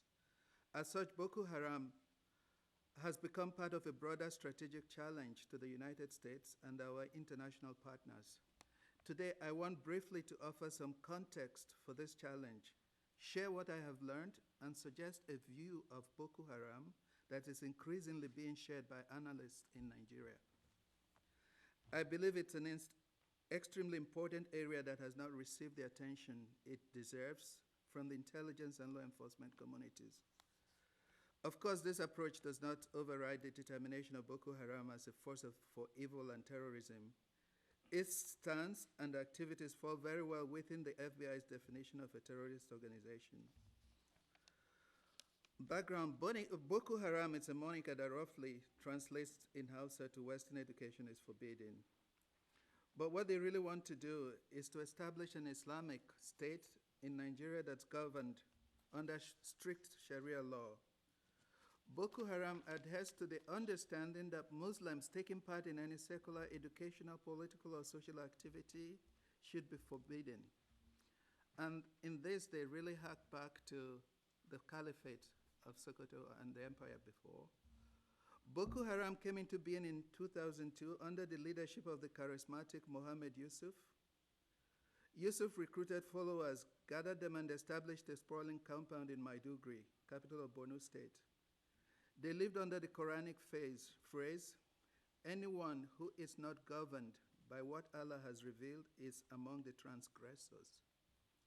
Yusuf had access to the ruling elite because he came from that class too, and was indeed financed by them.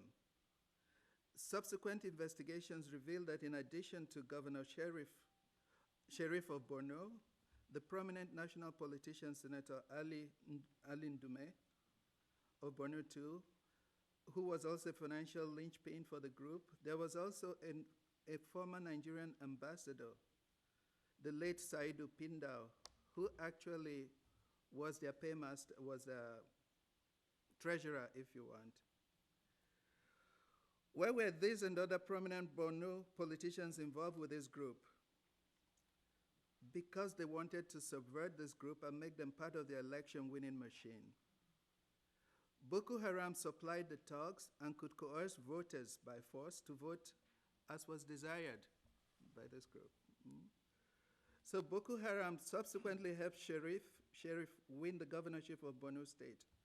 According to Boko Haram, a tacit understanding was reached with Governor-elect Ali Modu Sharif that called for the implementation of a stricter form of Sharia law and the transformation of Borno into a model Islamic state.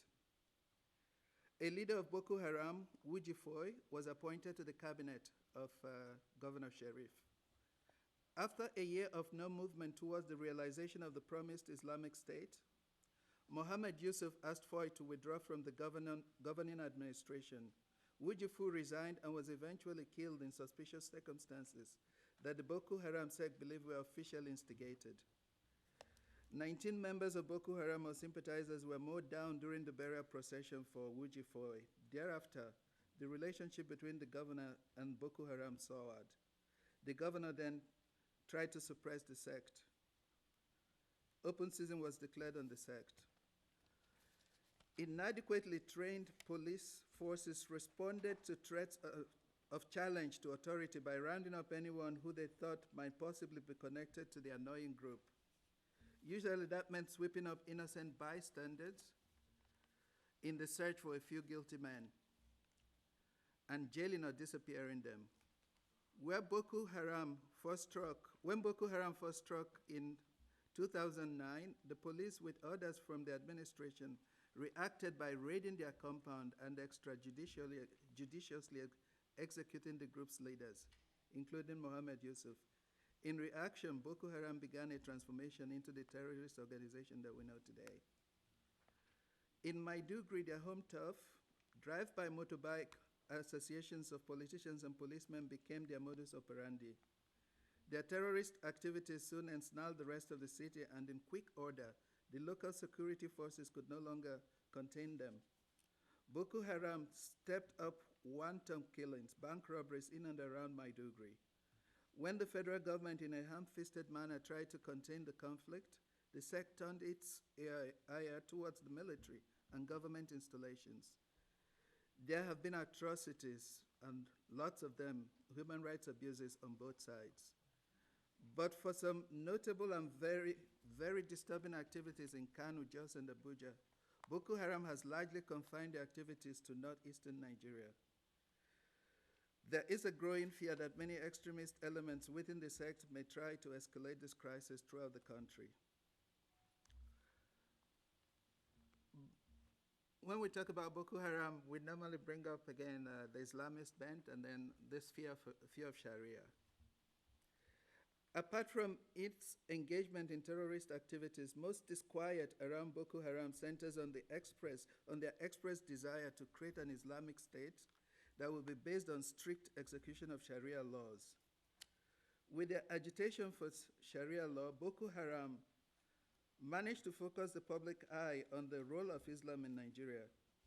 This spotlight on Islam was enhanced, especially in America, after the underwear bomber Umar Farouk Abdul Muttalab tried to blow up an aircraft that was landing at Detroit on Christmas Day a few years ago.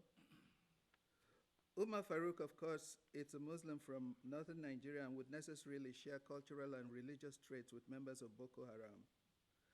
Al-Qaeda in Yemen, of course, quickly claimed Abdul Muttalab, and with that sent intelligence analysts scrambling to connect existing and potential dots that may lead to Nigeria and groups like Boko Haram. Most states in northern Nigeria share the same socioeconomic, religious, and political conditions that would beget a sect like Boko Haram. Indeed, northern Nigeria does have a history of homegrown Muslim sects that presented security and administrative challenges to the nation as a whole. we talk about Boko Haram, but before Boko Haram, in the 1980s, as early as late as 1980s, there was the Maitatsine uprisings centered in Kano, but which also radiated from there into other areas in the north. In the past decade, two other sects have come into being. These are, of course, the Ansaru, a more radical offshoot of Boko Haram, and of course, there's the one that's not talked much about, the Darul Islam sect. Both tend to adhere, all of them have in common the fact that they adhere to doctrines that move them out of step with the belief structure of majority Muslims in Nigeria. But to varying degrees, they do believe that the pervasive corruption in Nigeria and inequality mitigates against any real practice of Islam. So for them, establishment Muslims, especially Muslim leaders, cannot be seen as true Muslims too. This would account for why they kill two Muslims, because they don't see them as true Muslims. But throughout the history of Nigeria, the rise of sects like Boko Haram have coincided with periods of stark economic stagnation, where youth unemployment is very rife and inequality grows ever larger.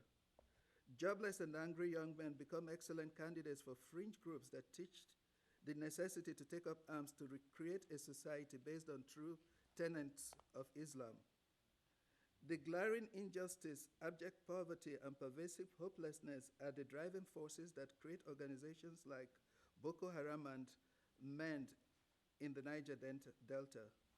Unfortunately, Nigeria, with its impressive educated intellectual class and vast wealth to boot, has so far failed miserably at basically delivering any veneer of good government, justice, economic and physical security for all of its people.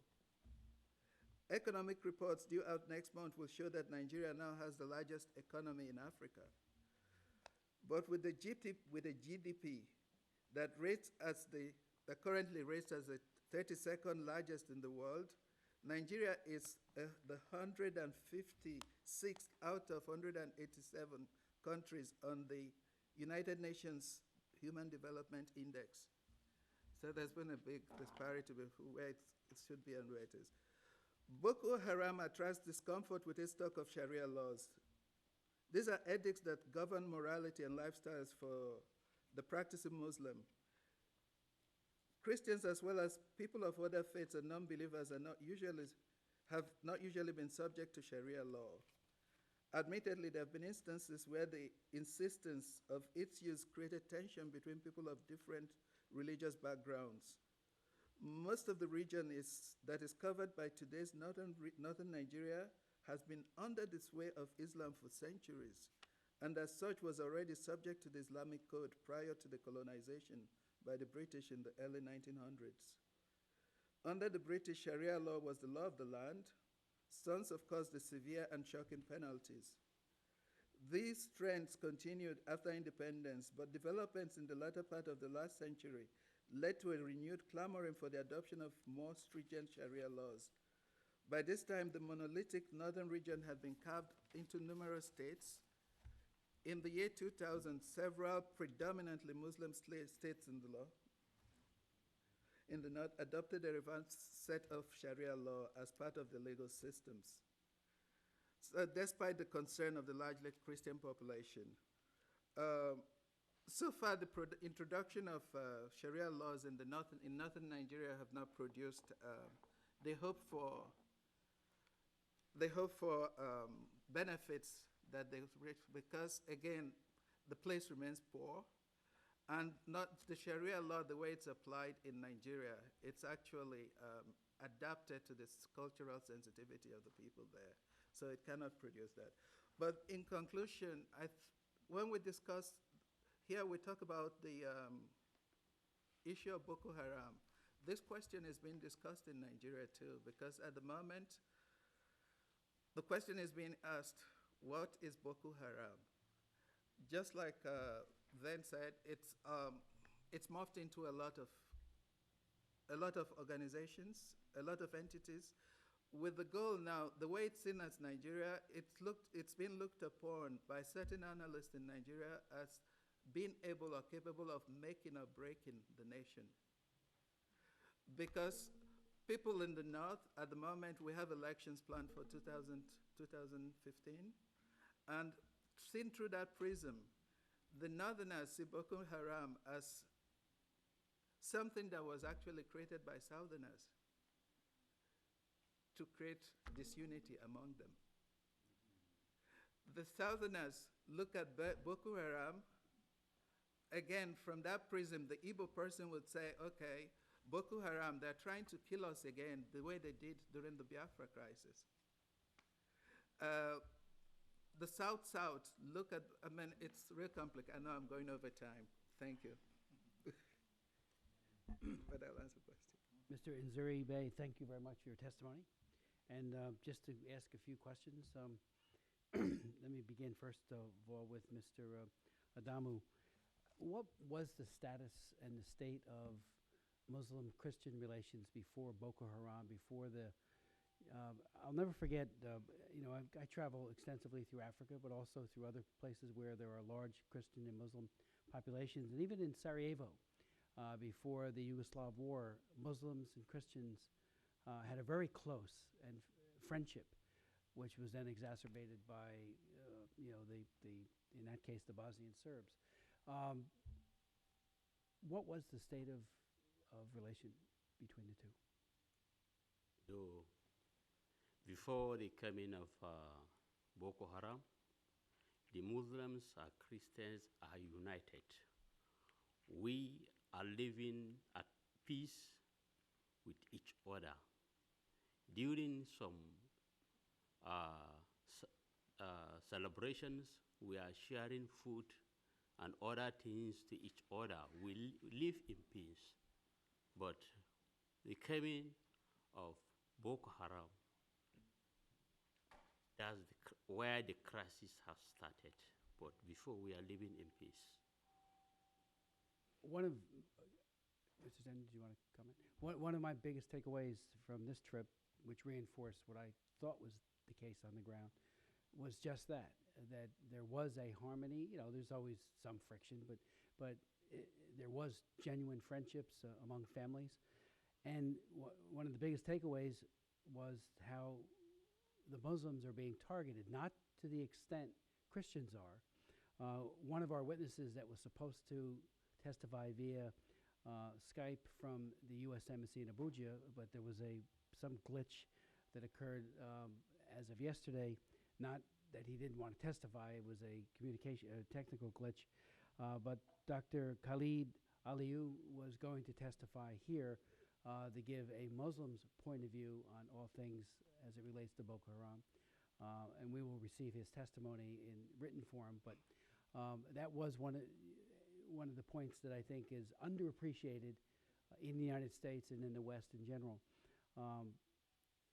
These are terrorists who, as you just said, Doctor, they do target Muslims, but they have a hatred of all things Christian. And it is such a perversion of Islam. One of my close friends in the Islamic community is Rais Saric, the Grand Mufti of Bosnia. And I'll never forget hearing him give a sermon for the reinternment of several, in this case, 800 people who died in Srebrenica. And it was a terrible genocide, 8,000 plus people killed in a matter of days, almost all men separated. It was one of the worst episodes of UN peacekeepers ever, because they actually helped facilitate it and took no action to stop it as well. The common cause of Muslims and Christians needs to be emphasized as never before, especially pious Muslims who have no part of what Boko Haram is doing. One of the questions I asked the ambassador earlier, Mr. Ogebe, was regarding the victims. What I learned on the trip was that victims of the terrorism are not receiving the kind of assistance from the international community, including the United States. Individual, private, voluntary, charitable groups are stepping up to the plate, like Voice of the Martyrs and others. But and nowhere near approximating the need of these individuals who are now IDPs, have PTSD problems, especially some of the. We met with a child, and you'll remember this, Mr. Gabe, who lost his entire family, all slaughtered. He was having a sleepover with a friend when the Boko Haram came to his house and slaughtered his mom and dad, his brothers and sisters, and extended family. I mean, that little boy, I can't imagine the trauma that he feels. So if you could speak to the victims' assistance, that seems to be slim and none. Yes, thank you very much, Mr. Chairman. The real concern for us is not only the failure of the state to provide security, but the failure of the state to provide social security for victims after they've been victimized. And yes, I do remember that gentleman. Now, what has happened is we have found that the federal government, as recently as last week, announced that they will not provide compensation to victims, which we find quite unsettling, because during your visit, you did mention the Victim Compensation Fund from 9/11, which we thought would be a perfect model for this situation. We've seen the situation get progressively worse, where last year we had IDP camps in Jos. Now we have refugees in Cameroon, which is a flashback to the Biafra War, where so many Nigerians became refugees in Cameroon and never came back. So the impact is being felt in neighboring countries around Nigeria. So we do feel that there's a need for the U.S. to help the Nigerian government to understand that they need to take care of their citizens before and after terrorist attacks. In conclusion, let me say this. We have an absurd situation where the federal government of Nigeria has committed to spend about $30 million to repair the UN building that was bombed by Boko Haram, and at the same time turning around and saying, well, we're not going to provide compensation to our own citizens who were impacted by this terrible situation.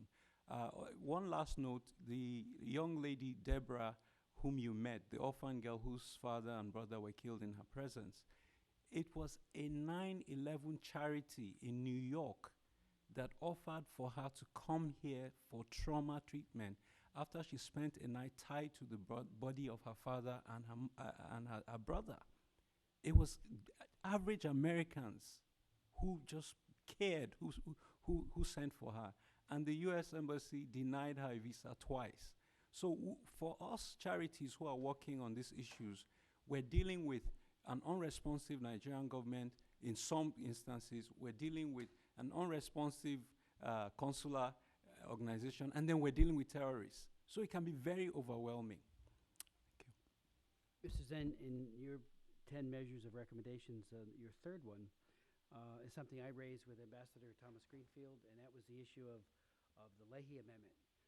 And I'll just quote you in part, because I don't think you mentioned this in your oral presentation, but you mentioned mentor Nigerian troops in counterinsurgency based on best practices learned from years of dealing with IEDs, urban warfare, and ambushes in Iraq and Afghanistan. Currently, the Leahy Amendment effectively bans U.S. support to Nigeria's joint task force that is fighting Boko Haram. Even if JTF units with positive human rights records are blacklisted because of Leahy's wide-reaching ban on entire units rather than specific abusers. Leahy should be re-examined, or else Nigeria will continue to look to countries like Pakistan for mentorship with no recipe for success. I raised that when I was in Abuja with our leadership there. We had a very good discussion about that. Again, as I mentioned to Ambassador Greenfield, Thomas Greenfield, I understand the abundance of caution argument, but when it is counterproductive and we can both train true human rights soldiers who have a respect for human rights and also to be more effective at doing their job, it seems to be counterproductive. Could you speak to that? Right. I wanted to mention this when I spoke about the July 2009 fighting for 4 days between the security forces and Boko Haram, which actually led Boko Haram to become the nasty jihadist group that it is today. And it's very true that there were a lot of excesses on the parts of the security forces. And it's certain that there are some units of the JTF that have performed human rights abuses. That being said, and this comes from people who I know in the security forces as well as people who have witnessed them, there are units that do follow human rights, that are committed to human rights and combating Boko Haram. But it seems that the wide-reaching scope of this is limiting our ability to fight Boko Haram beyond FTO measures, which really are on a most broad scale and not the local level. And I understand the logic behind Leahy, but I think we can be more specific and work with those groups that are committed to human rights. And there's no country in the world right now better than the United States who's experienced insurgency for 12 years to mentor them. And I would also mention that Boko Haram is learning from Al-Qaeda around the world, but the Nigerian security forces aren't being being taught by those who are fighting Al-Qaeda around the world. So We already have a rather close relationship with their Navy right, in the South, so there's already a relationship. right. There's I mean, precedent. the chilling effect that Leahy inadvertently is having, I would respectfully submit is counterproductive. We need to really delve into this, and I thank you for your point. And as Mr. Ogebi mentioned, Emmanuel mentioned before, he was tortured by the Nigerian military, and yet he too sees the need for, with proper vetting, Right. doing the kind of training that will truly make the difference. I mean, we have learned so much as a country ourselves that ought to be shared, I would think, with the Nigerian military. Yes. If I may speak to that, at the moment, currently, the Nigerian government, the Nigerian military is engaged in training units for counterinsurgency operations. Those are units different from the ones now that are operating out there. These units, I think they number 3,000 at the moment, and the goal is to get them to the forefront to fight. Because even the government recognizes that, you know, to fight Boko Haram and such sects, you need to equip the tools, you need to give the troops the tools they need to fight such.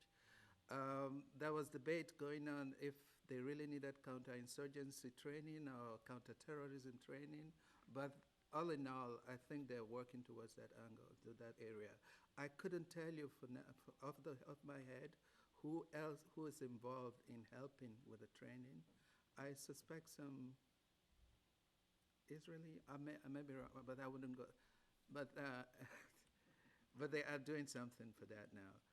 And if I may speak to the victim compensation fund too, it's a topic that's actively debated this time in Nigeria. It's been complicated. As a matter of fact, I think yesterday or 2 days ago, the president, he finally refused that he wasn't going to go along with that, but he was still searching for solutions. It's been complicated by the fact that any attempt to create, this I see as a sticking point, create a victims fund would attract on the other side to the demand to be involved with it. Boko Haram is still demanding from the federal government compensation for killing Mohammed Yusuf today. As a matter of fact,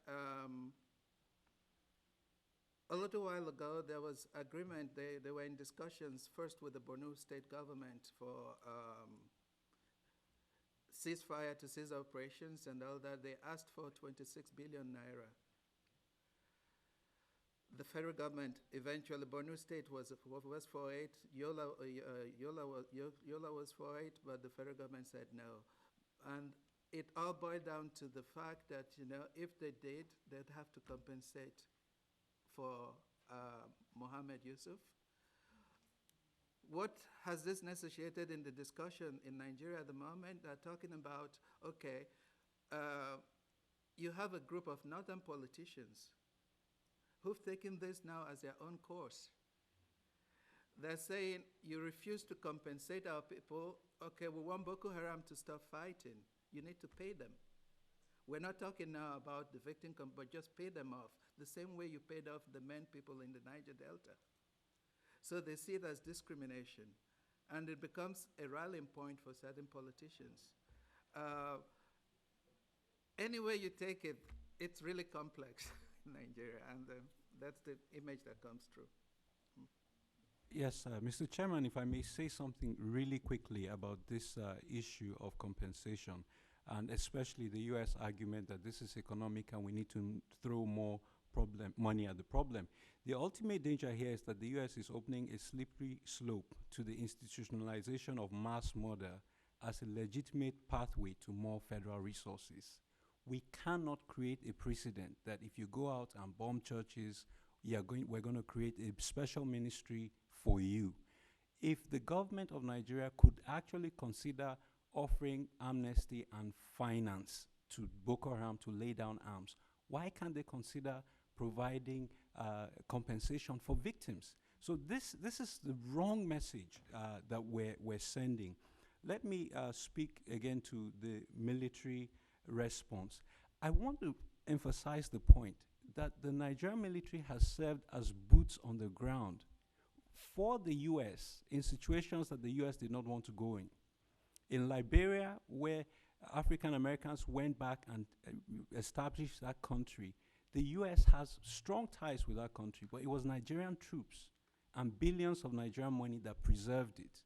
In Somalia, Nigerian troops are there up till this day. Nigeria is contributing to 9 UN peacekeeping missions. The U.S. is not involved in any of those. So this is a regional power broker that we need. And so the idea that we cannot provide technical assistance to them to deal with an insurgency that they are not used to, but we as Americans have expertise on, is chilling.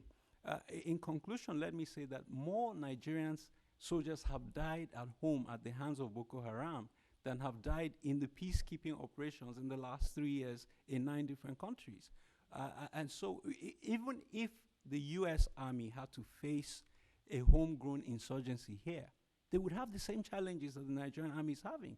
We saw what happened with the shooting in Texas when someone turned on American soldiers in the homeland and killed 14 in 1 day. Let me wrap up my thoughts here by mentioning some of the videos that we couldn't even submit to your committee are chilling. I recently saw a video of Boko Haram decapitating a woman. Generally, it's the people like Adamu Habila fit the prototype. You need to be male and non-Muslim and you'll be killed. They usually don't kill the women. But to see a grown woman who was accused of being a security agent being decapitated on video and people chanting Allahu Akbar was one of the most disturbing things I've seen. And this kind of explains why the military response is so high-handed, because what these people are doing is medieval. It comes out of the Stone Age, and I do not believe there's any basis for us negotiating with such evil people and offering them money to do this. I think that undermines the rule of law and will end any effort to maintain a civilization. Thank you very much, Mr. Chairman, and to the whole panel, I just wanted to thank you for your patience, and sorry, it's always tough, and we always complain about it when we have the interruption with votes. I wanted to ask Mr. Adamu, one, I really appreciate your personal testimony about what happened and the fact that, you took the time to come here and share your story. And I just wanted to know if you could talk a little bit more about your area and why it was targeted. Was the whole area a Christian area and it was all being targeted? And then since then, you survived, which is amazing. And I'm wondering if what's happened to your area since then and your family and all that. Thank you so much. Though Yobe State is one of the major states that the Boko Haram based, though since 2011 election, Yobe State, we Christians in Yobe State started facing one thing of the other. Before the attack, before the 2011, the Christians that are living in Yobe, we are living like second-hand citizens in the state, because even though we read, no government can offer appointment for you in order to work. If, for eventual, you have appointment to work in the government, you will stay there, the government will not promote you. I am working with the government radio stations. I spent 8 years without promotions. 8 years without promotions. Also, that's what we are facing in Yobe. And also, we are denying to have a land where we build our churches. We are denying to have teachers that can teach our children in school, in Christian religion knowledge. Church sacrifice in order to pay it teachers in order to teach Christian religion knowledge in Yobe, but they have denied us of all these ones. We are also suffering always in our places of works. For example, in the northern part of Nigeria, you have Ministry of Religion Affairs that 100% of the staff there are Muslims. Not one Christian that is there. See, this is what is continue happening. When all these things started, now few Christians that are remain alive, they have flee from the main town to the neighboring countries, neighboring state, in order to have where they will stay. And also the state government started write to us, or we will go back to the state, or they would terminate our appointments. Many of the Christians have been terminated their appointments. They are not working now. You see how these people will survive. They are living in another village without a work. Now, that is why we are calling for a federal government to help the northern Christians in order to offer them an appointment to work under the federal government. And those that have lose their job, let federal government urge the state government to give them back their appointment and pay them their money and their salaries. Okay, thank you. Thank you. Thank you so much. Mr. Zen, you mentioned that Boko Haram, the primary funding is local, and I was wondering what you meant by that. Maybe you can elaborate on that some more. Local, how much, from where? And I'm asking that in the context of wondering if there's anything that the U.S. can do to be helpful. If it's all local funding, how do we? Well, I think one thing that's important to consider is that before July 2009, Boko Haram was essentially one of the many, if not hundreds or thousands of Islamist, Salafist groups in Nigeria, and it was fairly mainstream. There was nothing particularly illegal about funding it. The funding streams came through the regular Islamist funding streams through Sudan, Saudi Arabia, Somalia, and possibly even to Western countries. So during its rise from 2002 to 2009, when it was propagating its belief system, which was slightly but not completely more radical than other groups, it was well funded. And it even had funding from local politicians that wanted to be on its side because it was a fairly popular group because it had a charismatic leader. And there's already a radical base in northern Nigeria, as we've learned. After 2009, it shifted from being a preaching group to being a bona fide jihadist group, full-fledged violence, and it's become much less tenable for even radical Muslims to support a group like this financially. So I don't think it's going through mainstream funding networks now as much as before, but it has responded by robbing banks. So can we help Nigeria with better bank security? It's kidnapped local people and taken them to safe havens in northeastern Nigeria. Can we help Nigeria to reduce these safe havens either by providing them with intelligence from the air or better border security? And it's responded by stealing cattle from local people. So again, this goes back to the Leahy argument. What can we do to help Nigeria become more capable and competent of providing security for its own citizens?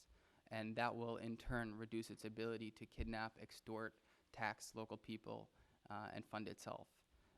And again, our broader Al-Qaeda counter-funding initiatives might help as well, because I do believe this group is connected to Al-Qaeda in Islamic Maghreb and such networks. Thank you, thank you, thank you. And then finally, I wanted to ask Mr. Ogabi and Mr. Zaribi. It seemed as though when I was listening, now, Mr. Ogabi, when you were talking, unfortunately, I walked in a little bit late. So I wanted to ask a question of both of you to give your perspectives on what the root causes of Boko Haram are, because it seemed as though I heard two different perspectives, but I walked in the middle of Mr. Ogilvy, because I believe you were disputing the notion that poverty was, you believed was the root cause, so maybe you could both address that. Yes, thank you very much, Ranking Member Abbas. I think that there is a reductionist analysis that has oversimplified the deadly theological insurgency and turned it into an ideological original class warfare. And I want to say that there is a lot of poverty in the north. I'm from the north, though, the Middle Belt, and there is deep poverty there as well. As a child growing up, my mom asked me to go out and buy half a loaf of bread because we had guests coming. I didn't know it was possible to do that. I walked into the store, they cut it in half and sold me half a loaf of bread. And we came from a well-to-do family. My dad was a judge, my mom was a doctor. So there is poverty in the north of Nigeria. Now, the problem here is this. Poor people are some of the most generous people you will ever meet. And Muslims are some of the kindest people you will ever meet. So people who are decapitating women do not remind me of the poor Muslim neighbors I had. I traveled to England once, I came back, my poor Muslim neighbor, I was gone longer than I expected, had gone into my apartment and washed all my clothes before I came back. These are not the people who are going out and bombing churches. Now, having said that, I believe that this is an export of an extreme ideology. I will give you a quick illustration. Polio has almost been stamped out as a disease in the world. It's now subsisting in only 3 countries, Pakistan, Afghanistan, and northern Nigeria. What is the link? We need to ask ourselves these questions. Let me say with regard to The link with Pakistan and Afghanistan, that's clear. yes, but if you Northern look at the Nigeria? U.S. terrorism report, you'll find that Pakistan, Afghanistan, and Nigeria are in the same ranking of the top 5 countries that are engaged in terrorism. So there's a deep theology where they shoot health workers. The 2 countries that health workers were shot were Pakistan and Nigeria. Yeah. So no matter what investments you make, if you don't change this warped mindsets and this warped theology, we will have these problems. I will say, remember that 2 Americans were just freed who were kidnapped in the South. Yesterday, right? Day before? They paid a ransom and they were freed. That is economic. Now, in the North, Ansaru kidnapped 7 Westerners and executed them. They didn't even bother waiting for And I do understand what you mean by the export of an ideology, but what is the basis of that ideology taking root? Well, the problem is with the interpretation of jihad. There are some who believe that it is not a movement, it's not notional, it is physical, violent jihad. There's another school of thought that says, well, when they said kill the Jews and the Christians, it was specific to that time and not to this time. So you need to read it in context. There are others who feel, no, I mean, it's universal. We need to keep doing that now. Let me add that Iran, and this goes back to a question that was asked earlier, Iran has shipped arms to Nigeria. Hezbollah, they just discovered some of their weapons in Nigeria. So all of that activity is going on. The point is this: there are some Shia members that were trained and groomed by Iran who were not satisfied with their non-violent posture. And so they decamped to form Boko Haram or to join Boko Haram because they felt that this would give them expression to be more violent in their underpinnings. And I believe that Zin has written a little in this area. So it is that ideology that is really, and the theology that is really, I think, at the core of this problem. Thank you. Ms. Yeah. I'm sorry. It's okay. You did hear correctly. There is a difference in the way we look at it. I think he approaches the issue as an advocate. And I'm looking for broad strokes that actually would help a policymaker, come up with policies that can be implemented. And on that, on a different level, we can talk, other things will come in. Yeah, origin of Boko Haram, any way you cut and slice it, it's in the conditions, the dire economic conditions in the north. There is huge poverty, but it's almost structural because you have,